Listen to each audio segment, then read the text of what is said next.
اداره تعلیمات تکنیکی و مسلکی به عنوان نیروی محرک برای تربیت افراد مسلکی قصد دارد به تاریخ 27 اقرب سال جاری بزرگترین نمایشگاه ملی نوآوری ها و ابتکارات برتر را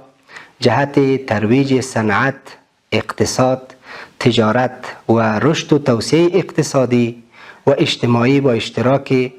اراکین بلندرتبه امارت اسلامی و نهادهای خصوصی و ملی، نوآوران و هزاران شهروند کشور را برگزار نماید.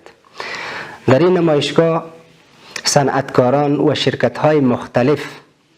مشکلات و نیازهای خود را مطرح خواهند کرد و راه‌حل‌های مناسب توسط نوآوران و اساتید مسلکی ارائه خواهد شد و همچنان سخنرانی و گفت و شنودها جهت اهمیت برگزاری این نوع نمایشگاه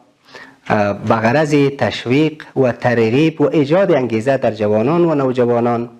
و همچنان ایجاد روابط رقابت سالم میان نوآوران کشور در طرح‌ها و ایده‌های مختلف مهیا خواهد شد و همچنان فرصت خوبی خواهد بود تا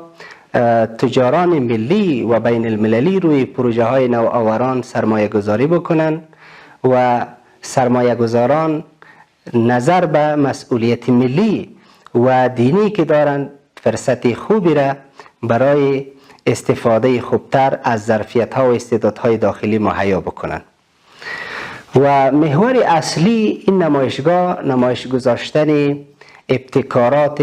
محصلین و متعلمین و نوآوران کشور است که تا هم تشویق و ترغیب شوند و هم بتوانند استعدادهای خود را رشد بدن. این امر نقش بسزایی در رشد اقتصاد و اجتماع و صنعت و تجارت را در کشور دارد که نقطه وصل آن اداره تعلیمات تکنیکی و مسلکی خواهد بود.